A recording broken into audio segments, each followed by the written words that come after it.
നമസ്കാരം. ആനന്ദ് ഇന്റർനാഷണൽ ന്യൂസിലേക്ക് സ്വാഗതം. പ്രധാന വാർത്തകൾ. ബ്രിട്ടന്റെ വിദേശകാര്യ വകുപ്പിലെ സിവിൽ സർവന്റ് സർ ഒല്ലി റോബിൻസ് രാജിവെച്ചു. മുതിർന്ന രാഷ്ട്രീയ നേതാവായ പീറ്റർ മണ്ടൽസനെ അമേരിക്കയിലെ ബ്രിട്ടീഷ് അംബാസഡറായി നിയമിക്കുന്നതുമായി ബന്ധപ്പെട്ട വിവാദങ്ങൾക്കൊടുവിലാണ് റോബിൻസന്റെ രാജി.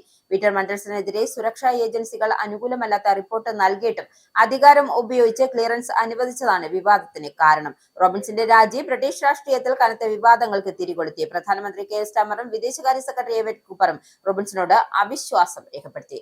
ബ്രിട്ടനിൽ വ്യവസായ സംരംഭങ്ങൾക്ക് ഊർജ്ജ ചെലവിന്റെ അമിത ഉപയോഗം കുറയ്ക്കുന്നതിനായി സഹായം വർദ്ധിപ്പിക്കാൻ ഒരുങ്ങി സർക്കാർ. 15,000 ഉയർന്ന ഊർജ്ജോപയോഗ വ്യവസായങ്ങൾക്ക് 25% വരെ വൈദ്യുതി ബിൽ കുറയ്ക്കാൻ ലക്ഷ്യമിടുന്നതാണ് പുതിയ പദ്ധതി. ഗുണഭോക്താക്കൾക്ക് സ്റ്റീൽ, ഫാർമസ്യൂട്ടിക്കൽ, ഓട്ടോമോട്ടീവ്, എയ്റോസ്പേസ് തുടങ്ങിയ മേഖലകളിലുള്ള സ്ഥാപനങ്ങൾക്ക് യോഗ്യതയുള്ള സ്ഥാപനങ്ങൾക്കും നെറ്റ് സീറോ ട്രാൻസിഷനുമായി ബന്ധപ്പെട്ട വൈദ്യുതി ചാർജുകൾ ഇളവ് ലഭിക്കുന്നതാണ്. 2027 ഏപ്രിൽ മുതൽ വ്യവസായങ്ങൾ സംരക്ഷിക്കാൻ പദ്ധതി നിർണായകമാണ് എന്ന് ബിസിനസ് സെക്രട്ടറി പീറ്റർ കയൽ. ഇറാൻ യുദ്ധം തുടർന്നാൽ ബ്രിട്ടനിൽ വേനൽക്കാലത്തോടെ ഭക്ഷ്യവസ്തുക്കളുടെ ക്ഷാമം ഉണ്ടാകുമെന്ന റിപ്പോർട്ടുകൾ പുറത്തു. ഹോർമുസ് കടലിടുക്ക് അടഞ്ഞ നിലയിൽ തുടരുകയാണ് എങ്കിലും ഇന്ധനം കയറ്റുമതി, ഇറക്കുമതി ശൃംഖലകൾ തകരാറിലാകാൻ സാധ്യത. കൃഷി, ഭക്ഷ്യ സംസ്കരണം, ഗതാഗതം തുടങ്ങിയ മേഖലകളിൽ വലിയ പ്രതിസന്ധി ഉണ്ടാകുമെന്നും വിതരണത്തിൽ പ്രശ്നങ്ങൾ സൃഷ്ടിക്കുമെന്നും സൂചന. മുൻകരുതൽ നടപടികൾ സ്വീകരിച്ചതായി സർക്കാർ. ഇസ്രയേലും ലെബനനും തമ്മിൽ 10 ദിവസത്തെ താൽക്കാലിക യുദ്ധവിരാമത്തിന് ധാരണ. ലോകത്താകമാനം 9 യുദ്ധങ്ങൾ തന്റെ ഇടപെടലിലൂടെ പരിഹരിക്കാൻ സാധിച്ചിട്ടുണ്ടെന്നും ഇത് 10ാമത്തേതാണെന്നും ട്രംപിന്റെ അവകാശവാദം. 10 ദിവസത്തെ കാലാവധിക്കുള്ളിൽ സമാധാനപരമായ ശാശ്വത പരിഹാരമാണ് ലക്ഷ്യമിടുന്നതെന്നും വൈറ്റ് ഹൌസ്. ഇസ്രയേൽ സൈന്യം തങ്ങളുടെ മണ്ണിൽ തുടരുന്നത് അംഗീകരിക്കില്ലെന്ന നിലപാടിൽ ഹിസ്ബുള്ളയെ നിശേഷം ഇല്ലാതാക്കണമെന്നും ഇസ്രയേൽ. ഹിസ്ബുള്ളയോട് നന്നായി പെരുമാറാനും സമാധാന ശ്രമങ്ങളെ പിന്തുണയ്ക്കുവാനും ആവശ്യപ്പെട്ട് US പ്രസിഡന്റ് ഡൊണാൾഡ് ട്രംപ്. വെടിനിർത്തൽ പ്രാബല്യത്തിൽ വന്നത് ഇസ്രായേൽ പ്രധാനമന്ത്രി ബെഞ്ചമിൻ നെതന്യാഹുവും ലബനൻ പ്രസിഡന്റ് ജോസഫ് ഔനും ധാരണയിലെത്തിയതോടെ. വെടിനിർത്തൽ നിലവിൽ വന്നതോടെ ലബനൻ സർക്കാർ ഹിസ്ബുള്ളയുടെ മുൻകാല ആധിപത്യ മേഖലകൾ നിയന്ത്രണം ഉറപ്പിക്കുവാൻ കഴിയും. ഇസ്രായേലും ലബനൻ തമ്മിൽ നടത്തിയ വെടിനിർത്തൽ പ്രഖ്യാപനം ആഗോള നയതന്ത്ര തലത്തിൽ വലിയ ചലനങ്ങൾ സൃഷ്ടിച്ചേക്കും. 2023 പാർലമെന്റ് പാസാക്കിയ വനിതാ സംവരണ നിയമം പ്രാബല്യത്തിലാക്കി കേന്ദ്ര സർക്കാർ. നിയമത്തിൽ ഭേദഗതി വരുത്താനുള്ള ബില്ല് പാർലമെന്റിൽ അവതരിപ്പിച്ചു. രാജ്യത്ത് ജനസംഖ്യാ കണക്കെടുപ്പ് പൂർത്തിയാക്കി കണക്കുകളുടെ അടിസ്ഥാനത്തിൽ മണ്ഡല പുനർനിർണയം നടത്തിയാൽ മാത്രമേ വനിതാ സംവരണം പ്രായോഗികമാക്കാൻ സാധിക്കൂ എന്ന് പ്രതിപക്ഷം. വനിതാ സംവരണ ഭേദഗതി ബില്ലിനെയും മണ്ഡല പുനർനിർണയ ബില്ലിനെയും ചൊല്ലി ദക്ഷിണേന്ത്യൻ സംസ്ഥാനങ്ങളിൽ ഉയരുന്ന ആശങ്കകൾ പരിഹരിക്കാൻ പുതിയ ഫോർമുലയുമായി കേന്ദ്ര സർക്കാർ. UDFൽ മുഖ്യമന്ത്രി സ്ഥാനത്തെ ചൊല്ലി നടക്കുന്ന പരസ്യ ചർച്ചകൾ കടുത്ത അതൃപ്തി രേഖപ്പെടുത്തി മുസ്ലിം ലീഗ്. തിരഞ്ഞെടുപ്പ് ഫലം വരുന്നതിന് മുൻപേ മുഖ്യമന്ത്രി ആരാകണമെന്ന് സംബന്ധിച്ച് കോൺഗ്രസിനകത്ത് നടക്കുന്ന തർക്കങ്ങൾ പൊതുസമൂഹത്തിന് മുന്നിൽ മുന്നണിയെ പരിഹാസ്യരാക്കുമെന്ന് മുസ്ലിം ലീഗ് സംസ്ഥാന ജനറൽ സെക്രട്ടറി PMA സലാം. കൊടും ചൂടിൽ UDFന്റെ വിജയത്തിനായി കഷ്ടപ്പെട്ട ലക്ഷക്കണക്കിന് പ്രവർത്തകരുടെ ത്യാഗത്തെ വിസ്മരിക്കുന്നതാണ് ഇത്തരം പരസ്യ തർക്കങ്ങൾ എന്ന ലീഗിന്റെ ആരോപണം. വാർത്തകൾ വിശദമായി. ബ്രിട്ടന്റെ വിദേശകാര്യ വകുപ്പിലെ ഏറ്റവും ഉയർന്ന സ്ഥാനം വഹിക്കുന്ന സിവിൽ സർവന്റ് സർ ഒല്ലി റോബിൻസ് രാജിവെച്ചു. ഈ സാഹചര്യത്തിലേക്ക് നയിച്ച സംഭവങ്ങളെക്കുറിച്ചുള്ള വിവാദങ്ങൾ ബ്രിട്ടീഷ് രാഷ്ട്രീയത്തിൽ കനത്ത വിവാദങ്ങൾക്ക് തിരികൊളുത്തി. മുതിർന്ന രാഷ്ട്രീയ നേതാവുമായ പീറ്റർ മണ്ടൽസനെ അമേരിക്കയിലെ ബ്രിട്ടീഷ് അംബാസഡറായി നിയമിക്കുന്നതിന് മുൻപ് നടത്തിയ പരിശോധനയിൽ അദ്ദേഹം ആദ്യഘട്ടത്തിൽ പരാജയപ്പെട്ടിരുന്നു. അതീവ രഹസ്യമായി നടക്കുന്ന ഈ സുരക്ഷാ പരിശോധനയിൽ സുരക്ഷാ ഏജൻസികൾ അനുകൂലമല്ലാത്ത റിപ്പോർട്ട് നൽകിയിട്ടും വിദേശകാര്യ വകുപ്പിലെ ഉദ്യോഗസ്ഥർ അപൂർവമായി ഉപയോഗിക്കുന്ന അധികാരം വിനിയോഗിച്ച് അതിനെ മറികടന്ന് ക്ലിയറൻസ് അനുവദിച്ചതാണ് വിവാദത്തിന് കാരണമായത്. സംഭവം പിന്നീട് പുറത്തു വന്നതോടെ ഭരണകൂടത്തിന്റെ വിശ്വാസ്യത തന്നെ ചോദ്യം ചെയ്യപ്പെടുന്ന സാഹചര്യമുണ്ടായി. അന്ന് വിദേശകാര്യ വകുപ്പിന്റെ പരമോന്നത സിവിൽ സർവന്റായി പ്രവർത്തിച്ചിരുന്ന റോബിൻസ് ആയിരുന്നു. പീറ്റർ മണ്ടൽസനെ അമേരിക്കയിലെ ബ്രിട്ടീഷ് അംബാസഡറായി നിയമിക്കുന്ന തീരുമാനത്തിൽ അദ്ദേഹം നേരിട്ട് പങ്കെടുത്തോ ഇല്ലയോ എന്നതിൽ വ്യക്തതയില്ല എങ്കിലും വകുപ്പിന്റെ തലവനായതിനാൽ ഉത്തരവാദിത്വം അദ്ദേഹത്തിനാണ് എന്നുള്ളത് പൊതുവായ അഭിപ്രായമാണ്. പ്രധാനമന്ത്രി കെയർ സ്റ്റാമറും വിദേശകാര്യ സെക്രട്ടറി എവറ്റ് കൂപ്പറും റോബിൻസനോട് വിശ്വാസം നഷ്ടപ്പെട്ടതിനെ തുടർന്നാണ് രാജി ആവശ്യപ്പെട്ടതെന്നാണ് റിപ്പോർട്ട് വ്യക്തമാക്കുന്നത്. ഈ തീരുമാനം എടുത്ത സമയത്ത് റോബിൻസ് വിദേശകാര്യ വകുപ്പിൽ സ്ഥിരം സെക്രട്ടറി സ്ഥാനം ഏറ്റെടുത്തിട്ട് വെറും 3 ആഴ്ച മാത്രമേ ആയിരുന്നുള്ളൂ. അതേസമയം സുരക്ഷാ പരിശോധനയിൽ മാൻഡൽസൺ പരാജയപ്പെട്ട വിവരം പ്രധാനമന്ത്രി പിന്നീട് മാത്രമാണ് അറിഞ്ഞതെന്നും ഡൗണിംഗ് സ്ട്രീറ്റ് വിശദീകരിച്ചു. മുൻ വിദേശകാര്യ മന്ത്രിയായ ഡേവിഡ് ലാമിക്കും ഈ വിവരം മാധ്യമങ്ങൾ പുറത്തുവിട്ടതിനു ശേഷമാണ് ലഭിച്ചതെന്നും അധികൃതർ അറിയിച്ചു. ഇതോടെ ഭരണനിർണയങ്ങളിൽ പരസ്യതയും ഉത്തരവാദിത്വവും സംബന്ധിച്ച വലിയ ചർച്ചകളാണ് ഉയരുന്നത്. സംഭവം പുറത്തു വന്നതിന് പിന്നാലെ പ്രതിപക്ഷ പാർട്ടികൾ പ്രധാനമന്ത്രിയുടെ രാജി ആവശ്യപ്പെട്ട് രംഗത്തെത്തി. സർക്കാരിനകത്തുനിന്നു തന്നെ കടുത്ത വിമർശനങ്ങൾ ഉയരുന്ന സാഹചര്യമാണ് നിലവിലുള്ളത്. ലേബർ MP ക്രിസ് കട്ടന് റോബിൻസന്റെ രാജി ശരിയായ നടപടിയാണ് എന്ന് വിലയിരുത്തിയെങ്കിലും പ്രശ്നം പ്രശ്നം ഒരാളിൽ ഒതുങ്ങുന്നതല്ല എന്ന് ഉയർന്ന തലത്തിലുള്ള എടുത്ത തെറ്റായ തീരുമാനങ്ങളാണ് ഇതിന് പിന്നിലെന്നും അഭിപ്രായപ്പെട്ടു. ഇത് ഗുരുതരമായ പ്രശ്നമാണെന്നും ഇനി വെറും ക്ഷമാപണങ്ങളിലൂടെ മുന്നോട്ടു പോകാനാകില്ല എന്ന നിലപാട് ചില മന്ത്രിമാർ അനൌദ്യോഗികമായി പങ്കുവച്ചതായുള്ള റിപ്പോർട്ടുകളും പുറത്തുവരുന്നുണ്ട്. ഭരണ നടപടികൾ വിശ്വാസം പുനഃസ്ഥാപിക്കാൻ സർക്കാർ ശക്തമായ വിശദീകരണവും തിരുത്തലുകളും നടപ്പാക്കേണ്ട സാഹചര്യമാണ് എന്ന വിലയിരുത്തലാണ് രാഷ്ട്രീയ വൃത്തങ്ങളിൽ നിന്നും ഉയരുന്നത്. ഊർജ്ജ ചെലവിന്റെ അമിത ചിലവ് കുറയ്ക്കുന്നതിനായി വ്യവസായങ്ങൾക്ക് സഹായം വർദ്ധിപ്പിക്കാൻ സർക്കാർ തീരുമാനം. 2025 പ്രഖ്യാപിച്ച ബ്രിട്ടീഷ് ഇൻഡസ്ട്രിയൽ കോമ്പറ്റീഷൻ സ്കീം വിപുലീകരിച്ച് ഏകദേശം 15,000 ഉയർന്ന ഊർജ്ജോപയോഗ വ്യവസായങ്ങൾക്ക് 25% വരെ വൈദ്യുതി ബിൽ കുറയ്ക്കാൻ ലക്ഷ്യമിടുന്നതാണ് പുതിയ പദ്ധതി. സ്റ്റീൽ, ഫാർമസ്യൂട്ടിക്കൽസ്, ഓട്ടോമോട്ടീവ്, എയ്റോസ്പേസ് തുടങ്ങിയ മേഖലകളിൽ സ്ഥാപനങ്ങൾക്കും ഇത് ഗുണകരമാകും. മുൻപ് 7,000 കമ്പനികൾക്ക് മാത്രമായിരുന്നു പദ്ധതി. ഇപ്പോൾ 3,000 എണ്ണം കൂടി ഉൾപ്പെടുത്തി വ്യാപിപ്പിച്ചതായി സർക്കാർ അറിയിച്ചു. എന്നാൽ ഈ ആനുകൂല്യം ഉടൻ ലഭ്യമാകില്ല. 2027 ഏപ്രിൽ മുതൽ മാത്രമേ യോഗ്യതയുള്ള സ്ഥാപനങ്ങൾക്ക് നെറ്റ് സീറോ ട്രാൻസ്മിഷനുമായി ബന്ധപ്പെട്ട് ചില വൈദ്യുതി ചാർജുകൾ ഇളവ് ലഭിക്കൂ. ഇതിന് ഒപ്പം 2026 മുതൽ ലഭിക്കേണ്ടിയിരുന്ന ആനുകൂല്യങ്ങൾ ഉൾപ്പെടുത്തി 2027 ഒരു തവണയായി തുക നൽകുമെന്നും അധികൃതർ വ്യക്തമാക്കി. ഈ പദ്ധതി നടപ്പാക്കുന്നതിന് ഏകദേശം 600 മില്യൺ പൗണ്ട് ചെലവ് വരും. ആഭ്യന്തര ഉപഭോക്താക്കളുടെ വൈദ്യുതി ബില്ലുകൾ ഇത് ബാധകമാകില്ല എന്നും സർക്കാർ ഉറപ്പു നൽകി. ആഗോള അനിശ്ചിതത്വത്തിൽ വ്യവസായങ്ങളെ സംരക്ഷിക്കാൻ ഇത് നിർണായകമാണ് എന്നും ബിസിനസ് സെക്രട്ടറി പീറ്റർ കയൽ വ്യക്തമാക്കി. അതേസമയം പദ്ധതിയിൽ എല്ലാ മേഖലകളെയും ഉൾപ്പെടുത്താത്തതിൽ കടുത്ത വിമർശനവും ഉയരുന്നുണ്ട്. പമ്പുകൾ, റെസ്റ്റോറന്റുകൾ, കർഷകർ, റീറ്റെയിൽ മേഖലകൾ തുടങ്ങിയവയ്ക്ക് ഈ സഹായം ലഭിക്കില്ല എന്നാണ് പ്രതിപക്ഷമായ കൺസർവേറ്റീവ് പാർട്ടിയുടെ ആരോപണം.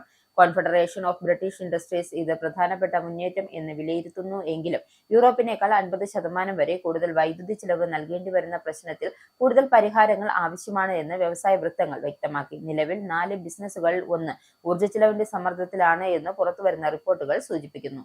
UK-യിൽ ജങ്ക് ഫുഡ് പരസ്യങ്ങൾക്ക് എതിരെ പുതിയ നിയമങ്ങൾ പ്രാബല്യത്തിൽ വന്നതിന് പിന്നാലെ അഡ്വർടൈസിംഗ് സ്റ്റാൻഡേർഡ് അതോറിറ്റി ആദ്യമായി 2 പ്രമുഖ സൂപ്പർ മാർക്കറ്റുകളുടെ പരസ്യങ്ങൾ നിരോധിച്ചു.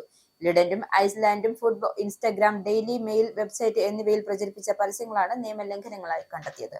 2026 ജനുവരി 5 മുതൽ പ്രാബല്യത്തിൽ വന്ന നിയമം അനുസരിച്ച് കൊഴുപ്പ്, ഉപ്പ്, പഞ്ചസാര എന്നിവ കൂടുതലുള്ള ഭക്ഷണങ്ങളുടെ പരസ്യം ടെലിവിഷനിൽ രാത്രി 9-ന് മുമ്പും ഓൺലൈൻ പ്ലാറ്റ്ഫോമുകളിൽ എല്ലാ സമയത്തും നിരോധിച്ചിരിക്കുകയാണ്.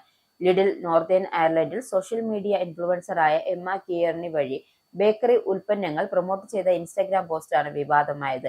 പെയിൻസിസ് എന്ന ഫ്രഞ്ച് പാസ്ട്രീസ് ഉൾപ്പെട്ട വീഡിയോ ആരോഗ്യകരമല്ലാത്ത ഭക്ഷണ വിഭാഗത്തിൽ ഉൾപ്പെടുന്നതാണെന്ന് പരാതി ഉയർന്നു. എന്നാൽ പരസ്യം ബ്രാൻഡ് പ്രൊമോഷൻ മാത്രമായിരുന്നു എന്നാണ് ലിഡിന്റെ വിശദീകരണം. എങ്കിലും വ്യക്തമായ ഉൽപ്പന്നങ്ങളുടെ പ്രചരണം ഉണ്ടായതിനാൽ പിന്നീട് ഇവ സമ്മതിക്കുകയും ചെയ്തു. അതേസമയം ഐസ്ലാൻഡ് ഫുഡ് ഡെയിലി മെയിൽ വെബ്സൈറ്റിൽ നൽകിയ ഡിജിറ്റൽ പരസ്യങ്ങളിൽ മിഠായികളും ചോക്ലേറ്റ് ഉൽപ്പന്നങ്ങളും ഉൾപ്പെടുത്തിയിരുന്നു. ഇവ HFSS വിഭാഗത്തിൽ പെടുന്നതിനാൽ നിയമലംഘനമായി അഡ്വർടൈസിംഗ് സ്റ്റാൻഡേർഡ് അതോറിറ്റി വിലയിരുത്തി. പരാതികൾ ശരിവച്ച അതോറിറ്റി ഇരു കമ്പനികളുടെയും പരസ്യങ്ങൾ നിരോധിക്കുകയും ഭാവിയിൽ ഇത്തരത്തിലുള്ള കുറഞ്ഞ ആരോഗ്യകരമായ ഉൽപ്പന്നങ്ങൾ പ്രചരിപ്പിക്കാതിരിക്കാൻ നിർദ്ദേശം നൽകുകയും ചെയ്തു. ഇറാൻ യുദ്ധം തുടർന്നാൽ ഏറ്റവും മോശം സാഹചര്യത്തിൽ ബ്രിട്ടൻ വേനൽക്കാലത്തോടെ ചില ഭക്ഷ്യവസ്തുക്കളുടെ ക്ഷാമം ഉണ്ടാകുമെന്ന റിപ്പോർട്ടുകൾ പുറത്ത്. പ്രത്യേകിച്ച് കോഴിയിറച്ചിയുടെയും പന്നിയിറച്ചിയുടെയും ലഭ്യതയ്ക്ക് കുറവുണ്ടാകാമെന്നാണ് വിലയിരുത്തൽ. ഹോർമുസ് കടലിടുക്ക് അടഞ്ഞ നിലയിൽ തുടരുകയാണ് എങ്കിൽ ഇന്ധനവും കയറ്റുമതിയും ഇറക്കുമതിയും ശൃംഖല തകരാറിലാകാൻ സാധ്യതയുണ്ട്. ഇതോടെ കൃഷി, ഭക്ഷ്യ സംസ്കരണം, ഗതാഗതം തുടങ്ങിയ മേഖലകളിൽ വലിയ സമ്മർദ്ദം ഉണ്ടാകുകയും വിതരണത്തിൽ പ്രശ്നങ്ങൾ സംഭവിക്കാമെന്നും റിപ്പോർട്ടുകൾ ചൂണ്ടിക്കാട്ടി. ഭക്ഷ്യ സംസ്കരണത്തിലും മൃഗങ്ങളെ അറുക്കുന്നതിനുമുള്ള പ്രധാന ഘടകമായി കാർബൺ ഡൈ ഓക്സൈഡ് ലഭ്യതയിൽ പ്രശ്നമുണ്ടാകുന്നത് വലിയ വെല്ലുവിളിയാകാം. കാർബൺ ഡൈ ഓക്സൈഡ് ഉപയോഗിക്കുന്നത് മൃഗങ്ങളെ മാനുഷികമായി അറുക്കുന്നതിനും ഭക്ഷണം സംരക്ഷിക്കുന്നതിനും പ്രധാനമാണ്. അതിന്റെ വിതരണം തടസ്സപ്പെടുകയാണ് എങ്കിൽ ഉൽപാദനം കുറയുകയും സംഭരണം ബുദ്ധിമുട്ടാകുകയും ചെയ്യും. എന്നിരുന്നാലും മുൻകരുതൽ നടപടിയാണ് സർക്കാർ ഇത്തരം സാധ്യതകൾ വിലയിരുത്തുന്നതെന്നും യഥാർത്ഥത്തിൽ ഭക്ഷ്യക്ഷാമം ഉണ്ടാകുമെന്ന ഉറപ്പായ പ്രവചനമല്ല എന്നും അധികൃതർ വ്യക്തമാക്കി. ഇതിനിടെ നിലവിൽ ആശങ്കപ്പെടേണ്ട സാഹചര്യമില്ല എന്ന് ബ്രിട്ടീഷ് ബിസിനസ് സെക്രട്ടറി പീറ്റർ കയൽ അറിയിച്ചു. സാധാരണ ജീവിതം തുടരാൻ ആളുകളോട് അദ്ദേഹം അഭ്യർത്ഥിച്ചു. പ്രമുഖ സൂപ്പർ മാർക്കറ്റ് ശൃംഖലയായ ടെസ്കോയുടെ CEO ആയ കെൻ മർഫിയും ഇപ്പോൾ ഭക്ഷ്യ വിതരണത്തിൽ യാതൊരു പ്രശ്നവും റിപ്പോർട്ട് ചെയ്തിട്ടില്ല എന്ന് വ്യക്തമാക്കി. കർഷകരിൽ നിന്നും വിതരണക്കാരിൽ നിന്നും നിർമ്മാതാക്കളിൽ നിന്നും അപകട സൂചനകളൊന്നും ഇതുവരെയും ലഭിച്ചിട്ടില്ല എന്നും ആവശ്യമായ സാഹചര്യങ്ങളിൽ സർക്കാർ സ്വകാര്യ മേഖലകളിൽ ചേർന്ന് പരിഹാര നടപടികൾ സ്വീകരിക്കാൻ തയ്യാറാണെന്നും അദ്ദേഹം കൂട്ടിച്ചേർത്തു. അൽഷിമേഴ്സ് രോഗത്തിന്റെ ചികിത്സയിൽ വലിയ മുന്നേറ്റമെന്ന് കരുതപ്പെട്ട പുതിയ മരുന്നുകൾ രോഗികൾക്ക് പ്രതീക്ഷിച്ചതുപോലെ ഗുണം ചെയ്യില്ലെന്ന ആശങ്ക ഉയർത്തുന്ന പുതിയ റിപ്പോർട്ട് പുറത്ത്. തലച്ചോറിന്റെ അമിലോയ്ഡ് എന്ന പ്രോട്ടീൻ അടിഞ്ഞുകൂടുന്നതാണ് രോഗത്തിന്റെ പ്രധാന കാരണം. ഇതിനെ നീക്കം ചെയ്യാനുള്ള മരുന്നുകൾ ആദ്യമായി വികസിക്കപ്പെടുമ്പോൾ രോഗത്തിന്റെ പുരോഗതി മന്ദഗതിയിലാക്കാൻ സാധിച്ചതോടെ അത് ഒരു ചരിത്ര നിമിഷമായാണ് വിലയിരുത്തപ്പെടുന്നത്.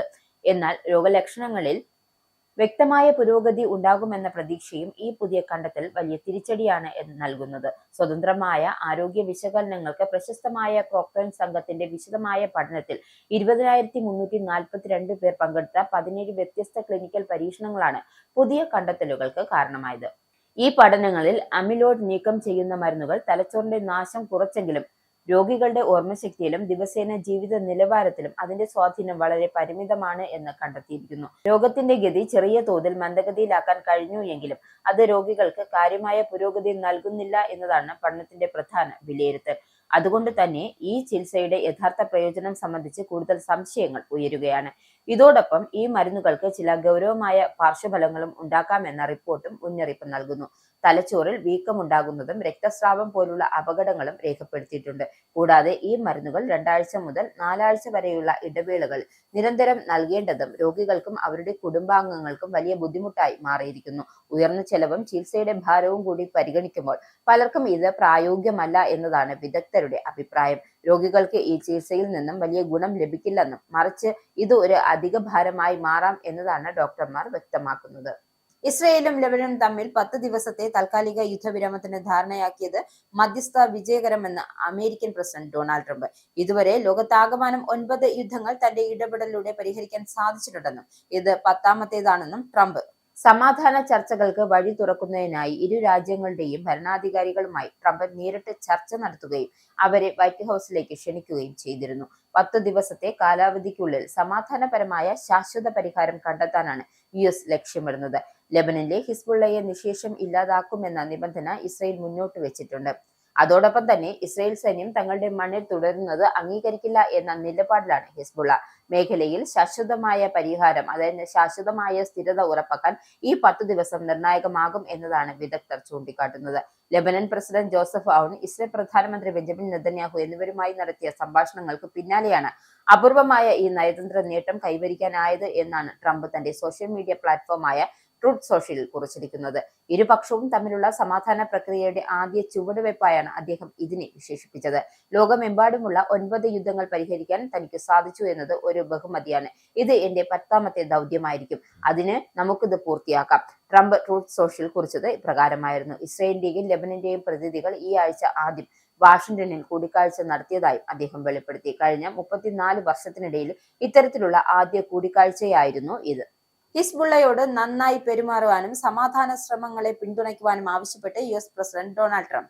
ഇസ്രായേലും ലെബനനും തമ്മിൽ 10 ദിവസത്തെ വെടിനിർത്തൽ പ്രാബല്യത്തിൽ വെള്ളിയാഴ്ച വന്നതോടെയാണ് ട്രംപിന്റെ അഭ്യർത്ഥന. സുപ്രധാനമായ ഈ സന്ദർഭത്തിൽ ഹിസ്ബുള്ള നന്നായി പെരുമാറണം എന്ന് ഞാൻ പ്രതീക്ഷിക്കുന്നു. അവർ അങ്ങനെ ചെയ്താൽ അത് അവർക്ക് വലിയൊരു മുന്നേറ്റമായിരിക്കും. ഇനി ഹത്യകളില്ല, അന്തിമമായ സമാധാനം ഉണ്ടാകണമെന്ന് ട്രംപ് വ്യക്തമാക്കി. ഈ വെടിനിർത്തലിന് സംഘർഷം കൂടുതൽ വിശാലമായി പരിഹരിക്കാനുള്ള ഒരു പ്രധാന അവസരമായി ട്രംപ് വിശേഷിപ്പിച്ചു. ആഴ്ചകളോളം നീണ്ടുനിന്ന കനത്ത ഏറ്റുമുട്ടലുകളെ തുടർന്നാണ് ഇസ്രയേലും ലെബനനും പ്രാദേശിക സമയം അർദ്ധരാത്രിയോടെ ആരംഭിച്ച വെടിനിർത്തൽ നിലവിൽ വന്നത്. നിരവധി പേരുടെ ജീവഹാനിക്ക് പ്രാദേശിക ഒഴിഞ്ഞുപോക്കലുകൾക്കും സംഘർഷം വഴിവെച്ചിരുന്നുവെന്നും പശ്ചിമേഷ്യയിൽ നിലനിൽക്കുന്ന സംഘർഷാവസ്ഥ ലഘൂകരിക്കുന്നതിന് US-ന്റെ നേതൃത്വത്തിൽ നടക്കുന്ന നയതന്ത്രപരമായ ശ്രമങ്ങളുടെ ഭാഗം കൂടിയാണ് ഈ വെടിനിർത്തൽ. ഇസ്രായേൽ പ്രധാനമന്ത്രി Benjamin Netanyahu, Lebanon president Joseph Aoun എന്നിവരുമായി നടത്തിയ സംഭാഷണങ്ങൾക്ക് ശേഷമാണ് വെടിനിർത്തൽ കരാർ നിലവിൽ വന്നതായി ട്രംപ് അറിയിച്ചത്. സാധ്യമായ ദീർഘകാല സമാധാന കരാറിലേക്കുള്ള ഒരു ചുവടുവയ്പ് എന്ന നിലയിൽ ഇരു നേതാക്കളും ശത്രുത നിർത്തിവെക്കാൻ സമ്മതിച്ചതായും ട്രംപ് സൂചിപ്പിച്ചു. ഇരു രാജ്യങ്ങളും തമ്മിലുള്ള 15 കാലത്തെ ശത്രുതയ്ക്കു ശേഷം ഇരു രാഷ്ട്രത്തലവന്മാരും ഒരുമിപ്പിക്കാനുള്ള ശ്രമങ്ങൾ നടക്കുന്നുണ്ട് എന്നും ട്രംപ് കൂട്ടിച്ചേർത്തു. ഹിസ്ബുള്ളയുടെ വെടിനിർത്തൽ ധാരണയുടെ ഭാഗമായാണെന്നും ട്രംപ് പറഞ്ഞു. എല്ലാ കക്ഷികളും താൽക്കാലികമായ ആക്രമണം നിർത്താൻ സമ്മതിച്ചതായും ട്രംപ് സൂചിപ്പിച്ചു. വെടിനിർത്തൽ ഉണ്ടായിട്ടും നിലവിലെ സാഹചര്യം ദുർബലമായി തുടരുകയാണെന്നും വെടിനിർത്തൽ പ്രാബല്യത്തിൽ വന്നതോടെ പ്രത്യേകിച്ച് ഹിസ്ബുള്ളയുടെ ശക്തി കേന്ദ്രങ്ങളിൽ ബെയ്റൂത്തിലെ ചില ഭാഗങ്ങൾ വെടിവെച്ച റിപ്പോർട്ട് ചെയ്യപ്പെട്ടിട്ടുണ്ടെന്നും ഇത് ആഘോഷത്തിന്റെ ഭാഗമാണോ അതോ വെടിനിർത്തൽ ലംഘനമാണോ എന്ന് വ്യക്തമല്ല. ഇസ്രയേലും ലെബനനും തമ്മിൽ 10 ദിവസത്തെ വെടിനിർത്തൽ പ്രഖ്യാപിച്ചുകൊണ്ട് US പ്രസിഡന്റ് ഡൊണാൾഡ് ട്രംപ് നടത്തിയ പ്രഖ്യാപനം ആഗോള നയതന്ത്ര തലത്തിൽ വലിയ ചലനങ്ങൾ സൃഷ്ടിച്ചിരിക്കുകയാണ്. ഇതോടെ ഒരു മാസമായി തുടരുന്ന നാശോന്മുഖമായ യുദ്ധത്തിന് ആദ്യമായി ഒരു ഇടവേള ലഭിക്കുകയാണ്. ഇസ്രായേൽ പ്രധാനമന്ത്രി ബെഞ്ചമിൻ നെതന്യാഹുവും ലെബനൻ പ്രസിഡന്റ് ജോസഫ് ഔനും തമ്മിൽ നേരിട്ടുള്ള ധാരണ എത്തിയതോടെ 1983 ശേഷം ഇരു രാജ്യങ്ങളും തമ്മിലുള്ള ഏറ്റവും ഉന്നതതല ചർച്ചകൾക്ക് ഇത് വഴിയൊരുക്കുമെന്നാണ് കരുതപ്പെടുന്നത്. ഈ 10 ദിവസത്തെ കാലയളവിനെ നയതന്ത്രത്തിന്റെ ഒരു സ്ട്രെസ് ടെസ്റ്റ് അഥവാ സമാധാനത്തിനുള്ള അഗ്നിപരീക്ഷയായാണ് നിരീക്ഷകർ കാണുന്നത്. സങ്കീർണമായ ഈ തർക്കത്തിൽ ഒരു സ്ഥിരമായ വെടിനിർത്തൽ ആദ്യഘട്ടത്തിൽ തന്നെ അസാധ്യമായതിനാൽ ഈ 240 മണിക്കൂറിനെയും ഒരു കൂളിംഗ് ഓഫ് കാലയളവായിട്ടാണ് കണക്കാക്കുന്നത്. വലിയ വിട്ടുവീഴ്ചകൾ ചെയ്യാതെ തന്നെ ഇരുപക്ഷത്തിനും പരസ്പരം വിശ്വസിക്കാൻ കഴിയുമോ എന്ന് പരീക്ഷിക്കാനുള്ള അവസരം കൂടിയാണ്. ലെബനൻ സർക്കാരിന് ഹിസ്ബുള്ളയുടെ മുൻകാല ആധിപത്യ മേഖലകൾ നിയന്ത്രണം ഉറപ്പിക്കുവാനുള്ള സാവകാശം കൂടി ഇതോടെ ലഭിക്കുമെന്നാണ് വിലയിരുത്തൽ. ഇസ്രയേൽ പ്രതിരോധ സേനയെ സംബന്ധിച്ചിടത്തോളം അതിർത്തി പ്രദേശങ്ങൾ വീണ്ടും സൈനിക വിന്യാസം നടത്താനും രഹസ്യാന്വേഷണ വിവരങ്ങൾ വിലയിരുത്തുവാനും ഈ ഇടവേള സഹായിക്കും. മറുഭാഗത്ത് ലെബനൻ തങ്ങളുടെ പരമാധികാരം തെളിയിക്കുവാനുള്ള ഒരു നിർണായക അവസരമാണ് ഇത്. മിസൈൽ ആക്രമണങ്ങളോ വെടിവെപ്പോ ഇല്ലാതെ ഈ 10 ദിവസം കടന്നു പോവുകയാണെങ്കിൽ ഹിസ്ബുള്ള ഉൾപ്പെടെയുള്ള സായുധ സംഘങ്ങളെ നിരായുധീകരിക്കാൻ ലെബനൻ സർക്കാരിന് അന്താരാഷ്ട്ര തലത്തിലും കൂടുതൽ രാഷ്ട്രീയ പിന്തുണ ലഭിക്കും. ഇംഗ്ലണ്ടിലെ കെന്റ് അയ്യപ്പ ക്ഷേത്രവും കെന്റ് ഹിന്ദു സമാജവും ചേർന്ന് സംഘടിപ്പിച്ച വിഷു ആഘോഷങ്ങൾ വർണ്ണാഭമായി. വിഷു ദിവസം രാവിലെ 9 മണിക്ക് നട തുറന്ന് നിർമ്മാല്യ ദർശനവും തുടർന്ന് ഉഷപൂജയും വിഷുക്കണിയും വിഷു കൈനീട്ടവും വിഷു പ്രത്യേക പൂജയും ഉഷപൂജയും നടത്തി 12:30 നടയടച്ചു. വൈകുന്നേരം 4 മണിക്ക് വീണ്ടും നട തുറന്ന് മഹാസുദർശന പൂജ, പ്രദോഷ പൂജ എന്നിവയോടൊപ്പം അരുൺ കൈമളും വിഘ്നേഷ് നാഗരാജനും നയിച്ച വൃന്ദാവൻ ഭജൻസ് UK ഭക്തിഗാനമേള, ചിത്രാലക്ഷ്മി നേതൃത്വം കൊടുത്ത ദക്ഷിണ UK അവതരിപ്പിച്ച നൃത്യ കലാവിരുന്ന് എന്നിവയ്ക്കൊപ്പം ദീപാരാധനയും 8 മണിക്ക് അത്താഴപൂജയും നടത്തപ്പെട്ടു. പൂജകർമ്മങ്ങൾക്ക് അഭിജിത്ത് താഴൂർമന, ഹരിനാരായണൻ നമ്പിടീശ്വർ എന്നിവർ പ്രധാന കാർമ്മികത്വം വഹിച്ചു. വെള്ളിയൂട്ടില്ലം അദ്രിത് വാസുദേവൻ പൂജകൾക്ക് സഹകാർമ്മികത്വം വഹിച്ചു. സാംസ്കാരിക കലാവിരുന്നിന് അനൂപും മൃദുലയും ചിത്രാലക്ഷ്മിയും ചേർന്ന് വിളക്ക് കൊളുത്തി. വിഷു സദ്യയ്ക്ക് കെന്റ് ഹിന്ദു സമാജത്തിലെ വനിതകൾ നേതൃത്വം നൽകി. ഇനി പൗണ്ട്, യൂറോ, ഡോളർ, രൂപ ഇന്നത്തെ വിനിമയ നിരക്ക്. ഒരു പൗണ്ട് 125.31 ഇന്ത്യൻ രൂപ, ഒരു പൗണ്ട് 1.15 യൂറോ, ഒരു US ഡോളർ 92.74 ഇന്ത്യൻ രൂപ, ഒരു യൂറോ 109.19 ഇന്ത്യൻ രൂപ, ഒരു പൗണ്ട് 1.35 US ഡോളർ, ഒരു കനേഡിയൻ ഡോളർ 67.77 ഇന്ത്യൻ രൂപ. ഇനിയൊരു ഇടവേള. വീണ്ടും വാർത്തകളിലേക്ക്. 2023 പാർലമെന്റ് പാസാക്കിയ വനിതാ സംവരണ നിയമം പ്രാബല്യത്തിൽ വരുത്തിക്കൊണ്ട് കേന്ദ്ര സർക്കാർ വിജ്ഞാപനം പുറപ്പെടുവിച്ചു. ഈ നിയമത്തിൽ ഭേദഗതി വരുത്താനുള്ള ബിൽ പാർലമെന്റിൽ അവതരിപ്പിച്ചിരിക്കെയാണ് വിചിത്ര നടപടി. 2023 പാസാക്കിയ ബിൽ രാഷ്ട്രപതി നേരത്തെ ഒപ്പുവെച്ചതോടെ നിയമമായിരുന്നു. എങ്കിലും അത് നടപ്പിലാക്കുന്ന തീയതി പിന്നീട് അറിയിക്കുമെന്നായിരുന്നു അറിയിച്ചത്. സർക്കാരിന്റെ നീക്കം പ്രതിപക്ഷത്തെ സമ്മർദ്ദത്തിലാക്കാനെന്നാണ് വിലയിരുത്തൽ. കേന്ദ്രത്തിന്റെ നീക്കം വിചിത്രമാണ് എന്ന് കോൺഗ്രസ് വിമർശിച്ചു.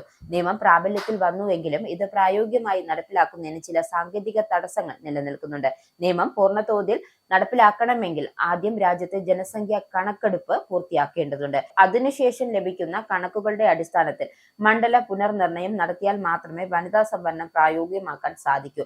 ഈ പ്രായോഗിക പരിമിതികൾ മറികടക്കാനാണ് കേന്ദ്ര സർക്കാർ നിയമത്തിൽ ഭേദഗതികൾ കൊണ്ടുവരുന്നത്. കോൺഗ്രസ്, സമാജ്വാദി പാർട്ടി, തൃണമൂൽ കോൺഗ്രസ്, DMK തുടങ്ങിയ പ്രധാന പ്രതിപക്ഷ കക്ഷികൾ എതിർക്കുന്ന സാഹചര്യത്തിൽ പാർലമെന്റിൽ ബില്ല് പാസാക്കുക എന്നത് സർക്കാരിന് വലിയ വെല്ലുവിളിയായിരുന്നു. ഈ സാഹചര്യത്തിലാണ് 2023 നിയമം പ്രാബല്യത്തിൽ വരുത്തിക്കൊണ്ട് കേന്ദ്രം വിജ്ഞാപനം പുറപ്പെടുവിച്ചത്. ഭേദഗതി ബില്ല് പാസായില്ല എങ്കിൽ 2023 നിയമം അനുസരിച്ച് സെൻസസ് നടപടികൾക്ക് ശേഷം മണ്ഡല പുനർനിർണയം നടത്തി വനിതാ സംവരണം യാഥാർത്ഥ്യമാക്കുക എന്നതാണ് സർക്കാരിന് മുന്നിലുള്ള അടുത്ത ലക്ഷ്യം. വനിതാ സംവരണ ഭേദഗതി ബില്ലിനെയും മണ്ഡല പുനർനിർണയ ബില്ലിനെയും ചൊല്ലി ദക്ഷിണേന്ത്യൻ സംസ്ഥാനങ്ങൾ ഉയരുന്ന ആശങ്കകൾ പരിഹരിക്കാൻ പുതിയ ഫോർമുലയുമായി കേന്ദ്ര സർക്കാർ. 2011 സെൻസസ് കണക്കിലെടുക്കാതെ എല്ലാ സംസ്ഥാനങ്ങൾക്കും ലോക്സഭയിൽ 50% സീറ്റ് വർധനവ് ഏർപ്പെടുത്തും. 2011 ജനസംഖ്യാ കണക്ക് അടിസ്ഥാനമാക്കി മണ്ഡല പുനർനിർണയം നടത്തിയാൽ സീറ്റെണ്ണം കുറയുമെന്ന ആശങ്കയ്ക്കാണ് പുതിയ പരിഹാര നിർദ്ദേശം. എന്നാൽ കഴിഞ്ഞ ദിവസം അംഗങ്ങൾക്കായി വിതരണം ചെയ്ത ബില്ലിന്റെ പകർപ്പിൽ സെൻസസ് കണക്കാക്കുമെന്നായിരുന്നു അറിയിച്ചത്. ബില്ലിലൂടെ ലോക്സഭയിൽ യഥാർത്ഥ അംഗബലം 816 വർദ്ധിക്കുകയും പരമാവധി അംഗബലം 850 ആകും. ദക്ഷിണേന്ത്യൻ സംസ്ഥാനങ്ങളിലെ സീറ്റ് 129 നിന്നും 195 വർദ്ധിക്കും. എന്നാൽ പങ്കാളിത്തത്തിലെ വർധനവ് നാമമാത്രമാണ്. വെള്ളിയാഴ്ച ബിൽ ചർച്ചയ്ക്കുള്ള ആഭ്യന്തരമന്ത്രി അമിത്ഷായുടെ മറുപടിയിൽ വിശദാംശങ്ങൾ നൽകും. ചർച്ച പൂർത്തിയാക്കിയ അന്നേ ദിവസം വൈകിട്ട് 4 ലോക്സഭയിൽ വോട്ടിനിടും. ലോക്സഭയിൽ ദക്ഷിണേന്ത്യയുടെ പ്രാതിനിധ്യം കുറയുകയല്ല, കൂടുകയാണ് ചെയ്യുകയെന്നും അമിത്ഷാ പറഞ്ഞു. കേരളത്തിന്റെ അംഗബലം 20 നിന്നും 30 വർദ്ധിക്കും. കേരളത്തിന്റെ പ്രാതിനിധ്യം 2011 സെൻസസ് അടിസ്ഥാനമാക്കിയായിരുന്നു എങ്കിൽ 3 സീറ്റുകളാണ് അധികം ലഭിക്കുക. അതേസമയം ഉത്തരേന്ത്യയിലെ ഹിന്ദി മേഖലകളിലെ സംസ്ഥാനങ്ങളിൽ അംഗബലം വൻതോതിൽ വർദ്ധിക്കും.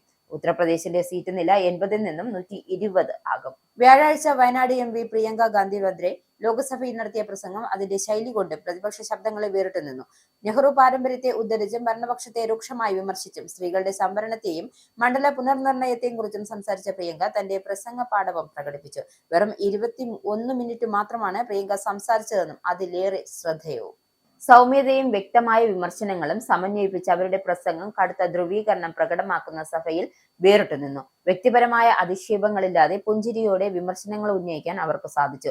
കേന്ദ്ര ആഭ്യന്തരമന്ത്രി അമിത്ഷാ പോലും പ്രിയങ്കയുടെ വിമർശനങ്ങൾ കേട്ട് ചിരിച്ചുപോയി. കൂടാതെ പ്രതിപക്ഷ നിരകളെ ഊർജിതമാക്കുകയും രാഹുൽ ഗാന്ധിയുടെ പ്രശംസ നേടുകയും ചെയ്തു. ആത്മവിശ്വാസത്തോടെയുള്ള അവതരണത്തിന് പിന്നിൽ ശ്രദ്ധാപൂർവമായ തയ്യാറെടുപ്പായിരുന്നു. മുതിർന്ന കോൺഗ്രസ് നേതാവ് ഇന്ത്യ ടുഡേയോട് പറഞ്ഞതനുസരിച്ച് പ്രിയങ്ക ഗാന്ധി പറയേണ്ട കാര്യങ്ങൾ വ്യക്തമായി പേപ്പറുകളിൽ പോയിന്റുകളായി അടയാളപ്പെടുത്തിയതായാണ് സഭയിലെത്തിയത്. അവ പ്രധാനമായും വസ്തുതാപരമായ കൃത്യതയ്ക്ക് വേണ്ടിയാണ് ഇവ ഉപയോഗിച്ചു എങ്കിലും കൂടുതലും സഹജബോധത്തിൽ നിന്നാണ് അവർ സംസാരിച്ചത്. ഭൂതകാലത്തിലെ പിഴവുകൾ എടുത്തു കാണിക്കാൻ ഇന്ത്യയുടെ ആദ്യ പ്രധാനമന്ത്രി ജവഹർലാൽ നെഹ്റുവിനെ കുറിച്ച് പലപ്പോഴും ഭരണപക്ഷവും ഉദ്ധരിക്കുന്ന അവർ പ്രസംഗം ആരംഭിക്കുമ്പോൾ പരിഹസിച്ചു. ഭരണപക്ഷത്തിന് സ്വീകാര്യമായ ഒന്നല്ലെങ്കിലും ഇതിന് ഒരു ചരിത്രപരമായ പശ്ചാത്തലം നൽകാൻ താൻ ആഗ്രഹിക്കുന്നതായും അവർ കൂട്ടിച്ചേർത്തു. UDF-ൽ മുഖ്യമന്ത്രി സ്ഥാനത്തെ ചൊല്ലി നടക്കുന്ന പരസ്യ ചർച്ചകൾ കടുത്ത അതൃപ്തി രേഖപ്പെടുത്തി മുസ്ലിം ലീഗ് രംഗത്ത്.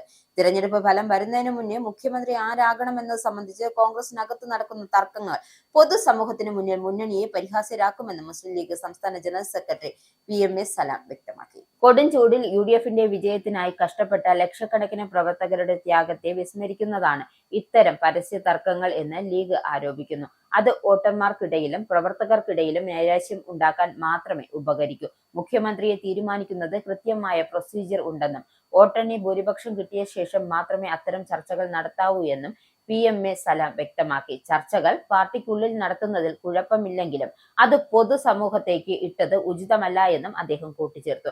KC വേണുഗോപാലിനെ പിന്തുണച്ച് K സുധാകരൻ പരസ്യമായി രംഗത്ത് വന്നതും VD സതീശനായി സോഷ്യൽ മീഡിയയിൽ നടക്കുന്ന പ്രചരണങ്ങളും ലീഗ് ഗൗരവത്തോടെയാണ് കാണുന്നത്. AP അനിൽകുമാർ പാണക്കാട് എത്തി ലീഗ് നേതാക്കളെ കണ്ടത് ഇത്തരം ചർച്ചകളുടെ ഭാഗമാണ് എന്ന വിലയിരുത്തലുണ്ട് എങ്കിലും തർക്കങ്ങളിൽ കക്ഷി ചേരാൻ ലീഗ് താൽപര്യപ്പെടുന്നില്ല. കണ്ണൂർ അഞ്ചരക്കണ്ടി ദന്തൽ കോളേജിലെ BDS വിദ്യാർത്ഥി നിതിൻ രാജിന്റെ മരണത്തിൽ ലോൺ ആപ്പിനെതിരെ കേസ്. ചക്കരയ്ക്കൽ പോലീസ് സ്വമേധയാ കേസെടുക്കുകയായിരുന്നു. ഇൻസ്റ്റ്പേ എന്ന ആപ്പിനെതിരെയാണ് കേസ്. കഴിഞ്ഞ ജനുവരിയിലാണ് നിതിൻ രാജ് ആപ്പ് വഴി 36% പലിശയ്ക്ക് 15,000 രൂപ വായ്പയെടുത്തത്. ഏപ്രിൽ മാസമായപ്പോഴേക്കും ആപ്പുമായി ബന്ധപ്പെട്ടവർ നിതിനെ ഭീഷണിപ്പെടുത്താൻ തുടങ്ങി. നിതിനെ ആപ്പുമായി ബന്ധപ്പെട്ടവർ മാനസികമായി പീഡിപ്പിച്ചുവെന്നും ഭയപ്പെടുത്തി പണം തിരിച്ചടപ്പിക്കാൻ ശ്രമിച്ചുവെന്നുമാണ് FIR-ൽ വ്യക്തമാക്കുന്നത്. ലോൺ ആപ്പ് നിതിന്റെ അധ്യാപികയുടെ ഫോണിലേക്ക് ഉൾപ്പെടെ സന്ദേശങ്ങൾ അയച്ചതായും പ്രിൻസിപ്പൽ നിതിനെ വിളിച്ചു വരുത്തി ലോണിനെ കുറിച്ച് ചോദിച്ചതായും വാർത്തകൾ വന്നിരുന്നു. ലോൺ ആപ്പുമായി ബന്ധപ്പെട്ട വിഷയത്തിൽ മുമ്പും സൈബർ സെല്ലും കേസെടുത്തിരുന്നു. ഇതിന്റെ വിവരങ്ങൾ ചക്കരയ്ക്കൽ പോലീസിന് കൈമാറിയിരുന്നു. ദളിത് സ്ത്രീയെ ലൈംഗികമായി പീഡിപ്പിച്ചെന്ന പരാതിയിൽ പാലക്കാട് മുൻ കോൺഗ്രസ് കൗൺസിലർ പ്രശോഭിന്റെ മുൻകൂർ ജാമ്യാപേക്ഷ തള്ളി. മണ്ണാർക്കാട് കോടതിയാണ് പ്രശോഭ് സിവൽസന്റെ മുൻകൂർ ജാമ്യാപേക്ഷ തള്ളിയത്. ജോലി വാഗ്ദാനം ചെയ്ത് താമസ സ്ഥലത്ത് അതിക്രമിച്ചു കയറി ലൈംഗികമായി പീഡിപ്പിച്ചെന്ന് ദളിത് യുവതിയുടെ പരാതിയിലാണ് പ്രശോഭ് മുൻകൂർ ജാമ്യം തേടിയത്. അതിജീവിത ഇന്നലെ നേരിട്ട് കോടതിയിലെത്തി ദുരനുഭവം വിസ്തരിച്ചിരുന്നു. ലൈംഗിക പീഡന പരാതി ഉയർന്നതിനെ തുടർന്ന് കോൺഗ്രസ് പാർട്ടിയിൽ നിന്നും അദ്ദേഹത്തെ പുറത്താക്കി. DCC പ്രസിഡന്റ് A തങ്കപ്പനാണ് നടപടി പ്രഖ്യാപിച്ചത്. പാലക്കാട് നഗരസഭയിലെ കുന്നത്തൂർ മേട് നോർത്ത് വാർഡിലെ കൗൺസിലറാണ് പ്രശോഭ്. ജോലി വാഗ്ദാനം ചെയ്ത് പരിചയപ്പെട്ട ശേഷം താമസ സ്ഥലത്തെത്തി പ്രശോഭ് ബലമായി പീഡിപ്പിച്ചെന്ന് യുവതി. പാലക്കാട് സ്വദേശിയായ ദളിത് യുവതിയാണ് നടപടി ആവശ്യപ്പെട്ട് മുഖ്യമന്ത്രിക്കും പാലക്കാട് ജില്ലാ പോലീസ് മേധാവിക്കും പരാതി നൽകിയത്. രാഹുൽ മാങ്കൂട്ടത്തിൽ MLA-യുമായി വളരെ അടുത്ത ബന്ധമുള്ള ആളാണ് പ്രശോഭ്. രാഹുലിനെതിരെ ലൈംഗിക പീഡന പരാതി ഉയരുകയും പിന്നീട് ഒളിവിൽ പോവുകയും ചെയ്തതിനു ശേഷം രാഹുൽ പാലക്കാട് എത്തിയത് പ്രശോഭിന് വോട്ട് ചെയ്യാനായിരുന്നു. ഇനി സ്പോർട്സ്.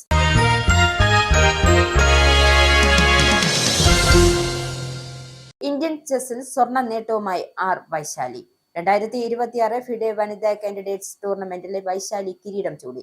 ഇതോടെ ഈ വർഷം അവസാനം നടക്കുന്ന ലോക ചാമ്പ്യൻഷിപ്പ് പോരാട്ടത്തിൽ നിലവിലെ ചാമ്പ്യനായ ചൈനയുടെ ജു വെൻചുനെ നേരിടാൻ വൈശാലി യോഗ്യത നേടി. അവസാന റൗണ്ടിൽ കാറ്ററീന ലാഗ്നോയ്ക്കെതിരെ വൈശാലി നേടിയ മിന്നും വിജയമാണ് കിരീടം ഉറപ്പാക്കിയത്. വെള്ളക്കരുക്കളുമായി കളിച്ച വൈശാലി ഓപ്പണിംഗ് തന്നെ കൃത്യമായ പ്ലാനോടെയാണ് മേധാവിത്വം നേടിയത്. മത്സരത്തിന്റെ 38, 39, 40 നീക്കങ്ങളിൽ വൈശാലി പുലർത്തിയ കൃത്യതയാണ് വിജയത്തിലേക്ക് നയിച്ചത്. ടൂർണമെന്റിൽ ആകെ 8.5 പോയിന്റുകൾ നേടിയാണ് വൈശാലി ഒന്നാമതെത്തിയത്. രണ്ടാം സ്ഥാനക്കാരേക്കാൾ അര പോയിന്റ് മുൻതൂക്കം നേടിയാണ് ഈ ചരിത്ര വിജയം സ്വന്തമാക്കിയത്. പ്രധാന വാർത്തകൾ ഒരിക്കൽ കൂടി.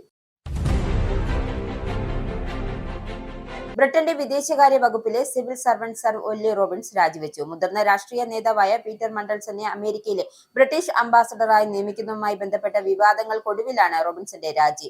പീറ്റർ മണ്ടൽസനെതിരെ സുരക്ഷാ ഏജൻസികൾ അനുകൂലമല്ലാത്ത റിപ്പോർട്ട് നൽകിയിട്ടും അധികാരം ഉപയോഗിച്ച് ക്ലിയറൻസ് അനുവദിച്ചതാണ് വിവാദത്തിന് കാരണം. റോബിൻസിന്റെ രാജി ബ്രിട്ടീഷ് രാഷ്ട്രീയത്തിൽ കനത്ത വിവാദങ്ങൾക്ക് തിരികൊളുത്തി. പ്രധാനമന്ത്രി കെയർ സ്റ്റാമറും വിദേശകാര്യ സെക്രട്ടറി എവറ്റ് കൂപ്പറും റോബിൻസിനോട് അവിശ്വാസം രേഖപ്പെടുത്തി. ബ്രിട്ടനിൽ വ്യവസായ സംരംഭങ്ങൾക്ക് ഊർജ്ജ ചെലവിന്റെ അമിത ഉപയോഗം കുറയ്ക്കുന്നതിനായി സഹായം വർദ്ധിപ്പിക്കാൻ ഒരുങ്ങി സർക്കാർ. 15,000 ഉയർന്ന ഊർജ്ജോപയോഗ വ്യവസായങ്ങൾക്ക് 25% വരെ വൈദ്യുതി ബിൽ കുറയ്ക്കാൻ ലക്ഷ്യമിടുന്നതാണ് പുതിയ പദ്ധതി. ഗുണഭോക്താക്കൾക്ക് സ്റ്റീൽ, ഫാർമസ്യൂട്ടിക്കൽ, ഓട്ടോമോട്ടീവ്, എയ്റോസ്പേസ് തുടങ്ങിയ മേഖലകളിലുള്ള സ്ഥാപനങ്ങൾക്ക്, യോഗ്യതയുള്ള സ്ഥാപനങ്ങൾക്കും നെറ്റ് സീറോ ട്രാൻസിഷനുമായി ബന്ധപ്പെട്ട വൈദ്യുതി ചാർജുകൾ ഇളവ് ലഭിക്കുന്നതാണ്. 2027 ഏപ്രിൽ മുതൽ വ്യവസായങ്ങൾ സംരക്ഷിക്കാൻ പദ്ധതി നിർണായകമാണ് എന്ന് ബിസിനസ് സെക്രട്ടറി പീറ്റർ കയൽ. ഇറാൻ യുദ്ധം തുടർന്നാൽ ബ്രിട്ടനിൽ വേനൽക്കാലത്തോടെ ഭക്ഷ്യവസ്തുക്കളുടെ ക്ഷാമം ഉണ്ടാകുമെന്ന റിപ്പോർട്ടുകൾ പുറത്തു. ഹോർമുസ് കടലിടുക്ക് അടഞ്ഞ നിലയിൽ തുടരുകയാണ് എങ്കിലും ഇന്ധനം കയറ്റുമതി, ഇറക്കുമതി ശൃംഖലകൾ തകരാറിലാകാൻ സാധ്യത. കൃഷി, ഭക്ഷ്യ സംസ്കരണം, ഗതാഗതം തുടങ്ങിയ മേഖലകളിൽ വലിയ പ്രതിസന്ധി ഉണ്ടാകുമെന്നും വിതരണത്തിൽ പ്രശ്നങ്ങൾ സൃഷ്ടിക്കുമെന്നും സൂചന. മുൻകരുതൽ നടപടികൾ സ്വീകരിച്ചതായി സർക്കാർ. ഇസ്രയേലും ലെബനനും തമ്മിൽ 10 ദിവസത്തെ താൽക്കാലിക യുദ്ധവിരാമത്തിന് ധാരണ. ലോകത്താകമാനം 9 യുദ്ധങ്ങൾ തന്റെ ഇടപെടലിലൂടെ പരിഹരിക്കാൻ സാധിച്ചിട്ടുണ്ടെന്നും ഇത് 10ാമത്തേതാണെന്നും ട്രംപിന്റെ അവകാശവാദം. 10 ദിവസത്തെ കാലാവധിക്കുള്ളിൽ സമാധാനപരമായ ശാശ്വത പരിഹാരമാണ് ലക്ഷ്യമിടുന്നതെന്നും വൈറ്റ് ഹൌസ്. ഇസ്രയേൽ സൈന്യം തങ്ങളുടെ മണ്ണിൽ തുടരുന്നത് അംഗീകരിക്കില്ലെന്ന നിലപാടിൽ ഹിസ്ബുള്ളയെ നിശേഷം ഇല്ലാതാക്കണമെന്നും ഇസ്രയേൽ. ഹിസ്ബുള്ളയോട് നന്നായി പെരുമാറാനും സമാധാന ശ്രമങ്ങളെ പിന്തുണയ്ക്കുവാനും ആവശ്യപ്പെട്ട് US പ്രസിഡന്റ് ഡൊണാൾഡ് ട്രംപ്. വെടിനിർത്തൽ പ്രാബല്യത്തിൽ വന്നത് ഇസ്രായേൽ പ്രധാനമന്ത്രി ബെഞ്ചമിൻ നെതന്യാഹുവും ലബനൻ പ്രസിഡന്റ് ജോസഫ് ഔനും ധാരണയിലെത്തിയതോടെ. വെടിനിർത്തൽ നിലവിൽ വന്നതോടെ ലബനൻ സർക്കാർ ഹിസ്ബുള്ളയുടെ മുൻകാല ആധിപത്യ മേഖലകൾ നിയന്ത്രണം ഉറപ്പിക്കുവാൻ കഴിയും. ഇസ്രായേലും ലബനൻ തമ്മിൽ നടത്തിയ വെടിനിർത്തൽ പ്രഖ്യാപനം ആഗോള നയതന്ത്ര തലത്തിൽ വലിയ ചലനങ്ങൾ സൃഷ്ടിച്ചേക്കും. 2023 പാർലമെന്റ് പാസാക്കിയ വനിതാ സംവരണ നിയമം പ്രാബല്യത്തിലാക്കി കേന്ദ്ര സർക്കാർ. നിയമത്തിൽ ഭേദഗതി വരുത്താനുള്ള ബില്ല് പാർലമെന്റിൽ അവതരിപ്പിച്ചു. രാജ്യത്ത് ജനസംഖ്യാ കണക്കെടുപ്പ് പൂർത്തിയാക്കി കണക്കുകളുടെ അടിസ്ഥാനത്തിൽ മണ്ഡല പുനർനിർണയം നടത്തിയാൽ മാത്രമേ വനിതാ സംവരണം പ്രായോഗികമാക്കാൻ സാധിക്കൂ എന്ന് പ്രതിപക്ഷം. വനിതാ സംവരണ ഭേദഗതി ബില്ലിനെയും മണ്ഡല പുനർനിർണയ ബില്ലിനെയും ചൊല്ലി ദക്ഷിണേന്ത്യൻ സംസ്ഥാനങ്ങൾ ഉയരുന്ന ആശങ്കകൾ പരിഹരിക്കാൻ പുതിയ ഫോർമുലയുമായി കേന്ദ്ര സർക്കാർ. UDFിൽ മുഖ്യമന്ത്രി സ്ഥാനത്തെ ചൊല്ലി നടക്കുന്ന പരസ്യ ചർച്ചകൾ കടുത്ത അതൃപ്തി രേഖപ്പെടുത്തി മുസ്ലിം ലീഗ്. തിരഞ്ഞെടുപ്പ് ഫലം വരുന്നതിന് മുൻപേ മുഖ്യമന്ത്രി ആരാകണമെന്ന് സംബന്ധിച്ച് കോൺഗ്രസിനകത്ത് നടക്കുന്ന തർക്കങ്ങൾ പൊതുസമൂഹത്തിന് മുന്നിൽ മുന്നണിയെ പരിഹാസ്യരാക്കുമെന്ന് മുസ്ലിം ലീഗ് സംസ്ഥാന ജനറൽ സെക്രട്ടറി PMA സലാം. കൊടും ചൂടിൽ UDFിന്റെ വിജയത്തിനായി കഷ്ടപ്പെട്ട ലക്ഷക്കണക്കിന് പ്രവർത്തകരുടെ ത്യാഗത്തെ വിസ്മരിക്കുന്നതാണ് ഇത്തരം പരസ്യ തർക്കങ്ങൾ എന്ന ലീഗിന്റെ ആരോപണം. ഈ ബുള്ളറ്റിൻ കൂടെ സമാപിക്കുന്നു. നന്ദി, നമസ്കാരം.